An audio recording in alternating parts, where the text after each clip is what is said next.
Well, as we're starting to get back into it, we've got Tim Fuller from Fuller Higher Ed Solutions with us. I've known Tim for, gosh, it's been 5, 6 years now. We do a lot of the same conferences together, and he has been an exceptional confidant and keeper of wise things to share with others. So, Tim, why don't you share a little bit about who you are, what you do, that sort of thing? All right, thank you, Joshua, and welcome everyone. Glad to join you today. Yeah, I've been hanging around Christian higher education since August of 1975, starting a student career at Houghton, and then 27 years in enrollment there, followed by 13 at Credo. And 2 months ago, I left Credo, which is a great company, to found my own, this Fuller Higher Ed Solutions thing, and focusing on enrollment and strategic planning and what I'm calling leadership council for Christian colleges and universities. So that's a little bit about me, and ready to plunge in when you say the word, Joshua. Go right ahead. Okay. All right. So topic today is the intersection of planning, as you can see here. Just so you know, this is I've distilled this from a longer presentation I made previously for some of you who wish, oh, I wish I'd learned more about strategic enrollment planning or campus master planning. I'd be glad to share the full presentation with you. Just my contact information is on the last slide and other places, and I'd be glad to share that with you. So our topic, though, is this idea of the intersection of planning, and let me set some context for that as we do that. You know, institutions have a variety of plans, or at least they should, according to accreditors and board members and donors and other things like that. So I like to think of them in this way, though, that there is sort of an order, that the strategic plan is the highest level of planning for your institution. And everything else that I've listed here, including the and so on, all rolls up to that. And for a strategic plan to really be strategic, it has to be focused on a few things. It can't be a laundry list, or if you grew up like I did, where every year we'd look at the Sears Christmas wish catalog, and my brother and I would dutifully go through and list all these page numbers, which my mother and father would, of course, ignore and get us what they were going to get us, which worked out just fine. But if your strategic plan is a little bit too much like that, then that can be a problem. So it involves choices, but it also involves focus, which means it doesn't necessarily include everything that's there. So here's an ideal planning sequence, and I'd start with my last comment here. Ideal doesn't always happen. Maybe on your campus it does, but apparently not on a lot of the campuses where I've worked. So a lot of times you're juggling multiple priorities. I remember working on strategic planning one year when the campus was going through a comprehensive rebranding, and they were a middle states institution. So they were doing their 10-year reaccreditation. And we decided, you know, maybe we should just take a strategic timeout with strategic planning, get those other two things in play. So I would say, though, if you were starting from scratch and you could paint an ideal planning or plan an ideal planning sequence, it often starts with a strategic plan. And that plan, if it doesn't include some enrollment goals for all modalities, the traditional and the post-traditional world, including the world that I know many of you function in there, then there's something missing from the strategic plan. A strategic enrollment plan or plans often follow that.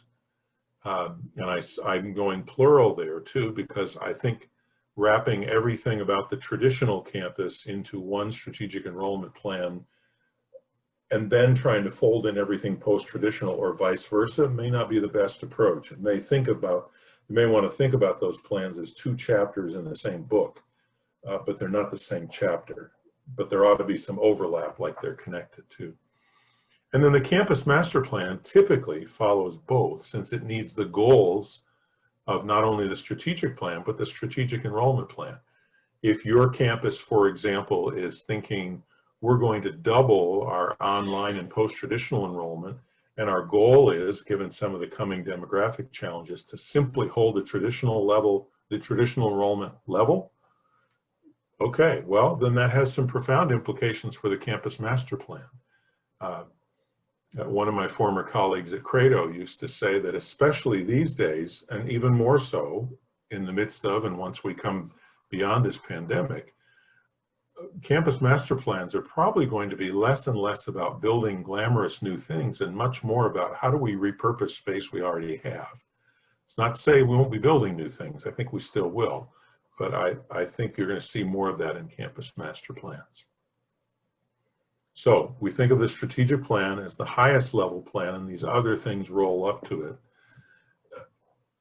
it. Okay, so then let's talk a little bit about strategic planning. And I don't have a ton of slides here because I'm deliberately trying to do a survey course and then give you some time to ask some questions too as we go here. So let's talk a little bit about strategic planning. Here are some elements of a strong strategic plan. We won't ask for any testimonials about those of you who've experienced these, or maybe the opposite end of this spectrum of strategic plan. You know, wait, the accreditors are coming next week. I thought you had the plan. No, you do. Yeah, that's not a strong strategic plan. If people can't find it, then that's a problem. So here's some of those elements. It's a living plan. You know, when I got to Credo 13 plus years ago, you still heard people talking about, well, we're going into long range planning, and you don't hear much of that anymore in higher ed, in the business world, in other places. The plan needs to be living. As I like to say sometimes, it's not Moses coming off of Mount Sinai with the stone tablets anymore. It might be a different kind of tablet. It's got to be living. Second, we'll come back to this on the next slide, it's got to be connected to resources in some way. If it's not, to borrow from Paul in the love chapter, your plan is but clashing cymbal and clanging gong, if it is not connected. So it's got to be connected to resources. Here's this idea, how will we fund that? We'll talk about that more in the next slide. It's got to be prioritized, can't do everything. So in what we would call the strategic thinking phase, or the splatter phase of here's all these ideas, at some point you got to say we can't do all of them. Which ones should we focus on? Which ones are potentially most impactful? And how do we do that? That fourth point, I'm reminded of one strategic plan for a campus that was really in a tough spot, and they needed to do a strategic plan, but their plan was much more toward the fixing it side of things than it was toward the game-changing ideas. And one dear board member kind of growled at me toward the end of the process, well, I don't see anything particularly sexy in this plan. And I'm a middle child, so I didn't want to offend the man, but I did want to say, have you walked around your campus? You know, have you looked and seen that 1980 called and wants your programs back? You know, there's some things like that that you kind of need some basics. So some plans may need to balance that between we got to get sound operationally before we can really be strategic in some ways. But if that's all your plan has and there isn't something that captures some vision and direction, then that's a challenge too. It's got to be owned campus-wide. This is not the time for the president, the board chair, to go off into the ivory tower, write the plan, and then come down from the mountaintop and share it with everybody. Because the everybody, in this case, are the ones who are going to have to carry it out on a day-to-day basis. So finding some way to build ownership without bogging you down in the plan development process. The board's got to be engaged in this process, both the creating part of it and also the accountability part of it. And ultimately, the president, this is one of the prime areas of presidential accountability. It's got to have measurable goals, and maybe I didn't use SMART goals here, but they've got to be no more than maybe slightly aspirational too. If you've never had online enrollment exceeding 500 students and your strategic plan says that a year from now you'll have 1,500, yeah, you ought to be wondering about that. I'll come back to that in a moment for those of you who lead those functions.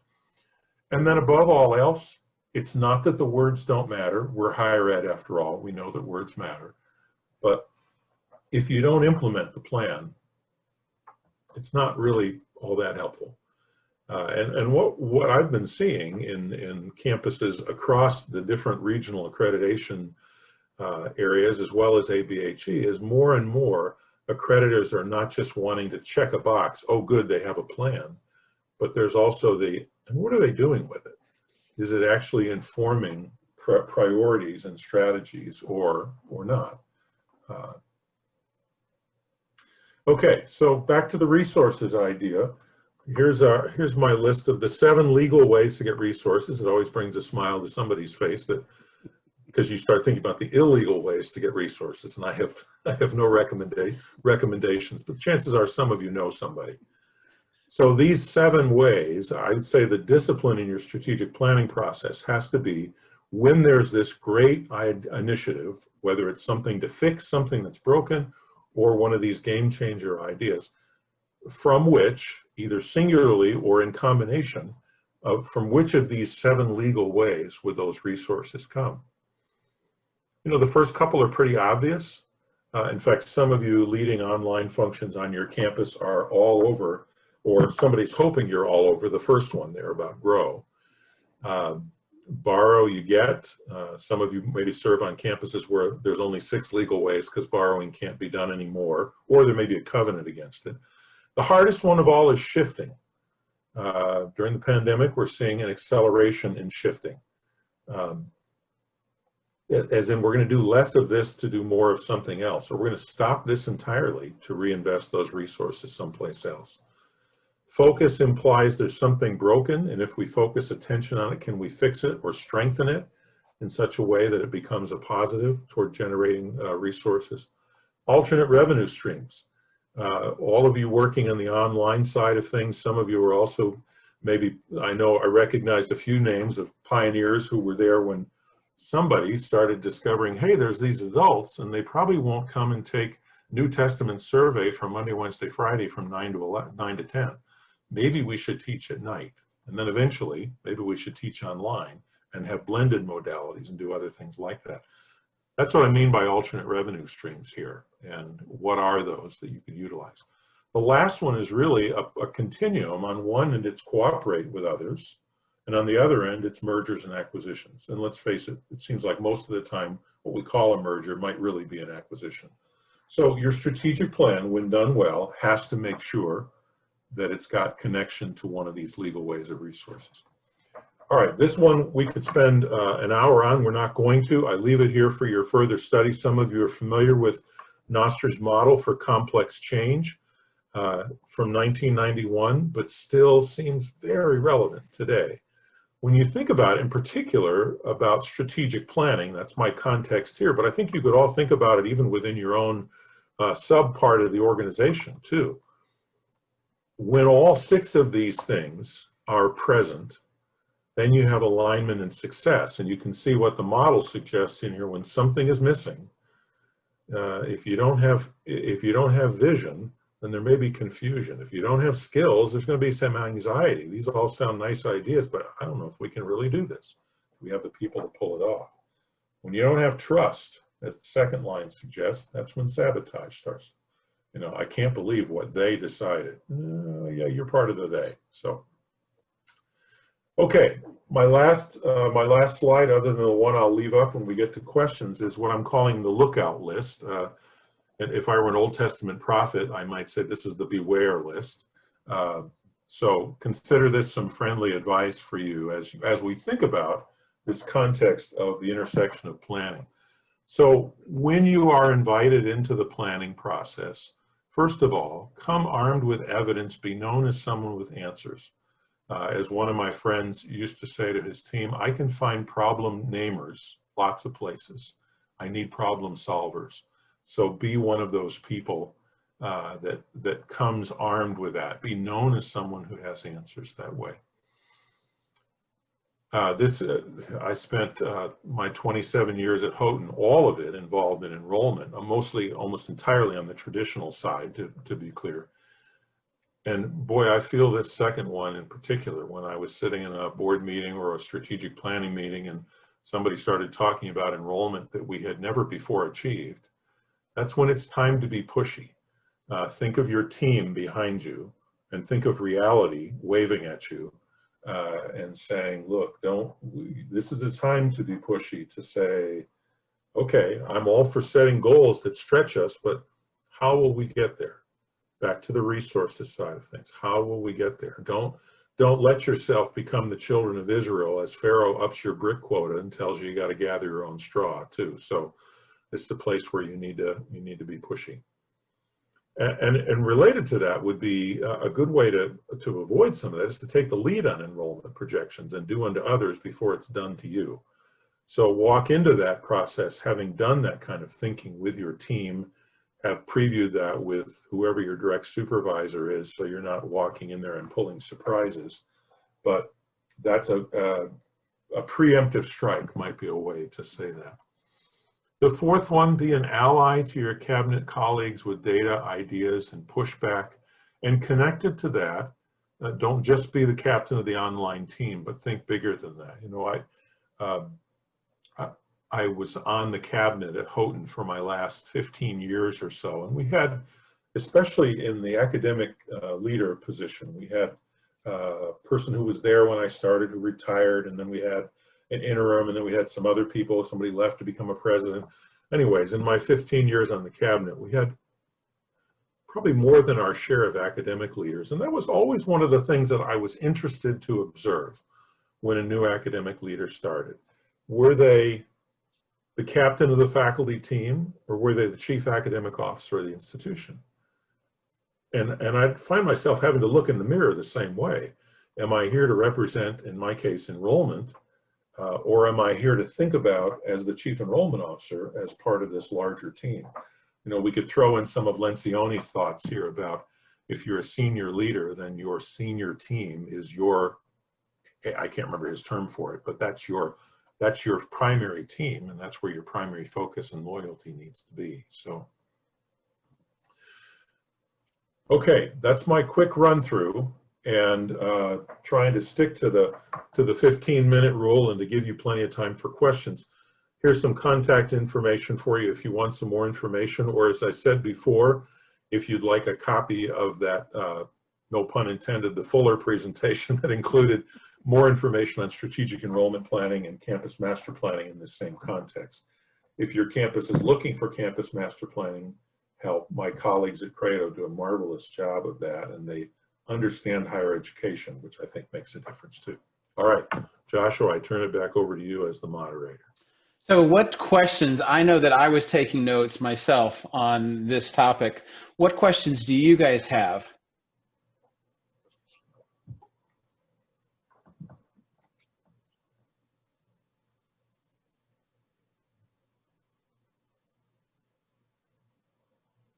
I definitely liked the 7 legal ways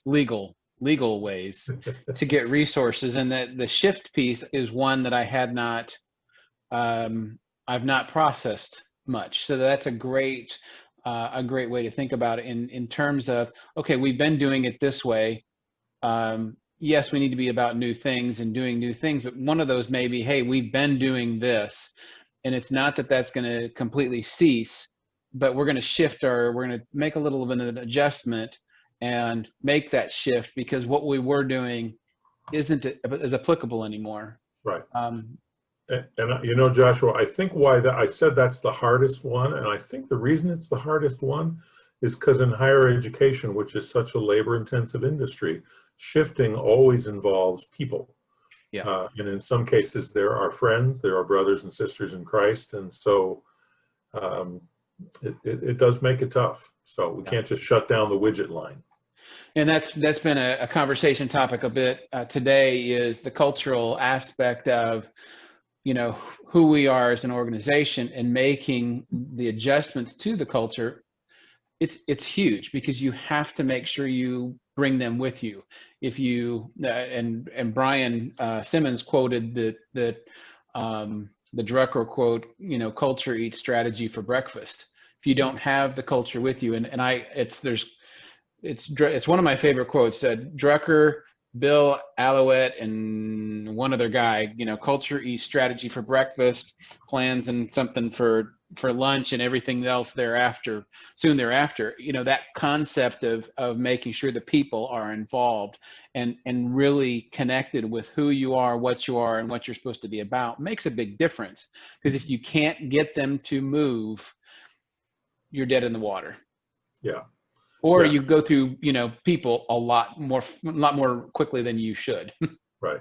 Yeah, and you know, I love that Drucker quote too, Joshua. And my corollary to it is then it has the org chart for a mid-morning snack. Yeah, right. Because I think sometimes people think that salvation lies in if we only reorganize the org chart. But you know, the reality is whether financial aid reports to the CFO or enrollment, which is the dotted line, which is the solid line, both those lines better work really well. Right. Regardless. So that's right. Anyways.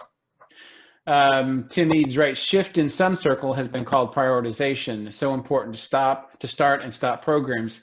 Have you seen that done effectively? How many people were involved and how much time was involved? Yes, Tim, I've seen it done effectively. I've seen it not done effectively. When it has not been done effectively, it's usually on one of two extremes. Too few people did it in too quick a time. And so building a sense of ownership was a real challenge, and it was pretty jarring, back to the issue of culture that Joshua was just talking about. But the other time when I've seen it done poorly is when higher ed tendencies were allowed to be higher ed tendencies, and you know, this process dragged on for a long period of time. So I would say that prioritization process, I'm involved in a project like that right now on a campus. I think you can do it well in 4 to 6 months. Longer might make it better. It also make it like when you're helping your child take off the Band-Aid, you know, and it's real slow, and I don't know if that helps. So it's not fun, but I think building some sense of ownership, I think the key there, back to Tim's question, the key comes down to, well, other than courage and truth-telling, the other key comes down to a really solid rubric through which you evaluate your programs, not just academic, but even the co-curricular side, the same thing on the administrative side, that says, you know, here's a program that loses money and from a net. So it implies you know what your nets are for each of your programs, but boy, this is mission central. Okay, that's good. That ought to factor into your rubric someplace. But if all your programs are mission central and losing money, that, as we'd say in North Carolina, that dog won't hunt, or at least not for very long.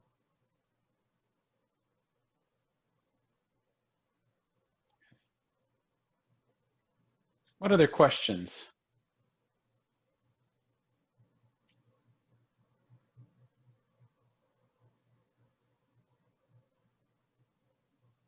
Well, Tim, thank you very, very much for your time today. I know we've got a commercial for you coming up here that we'll share in just a second.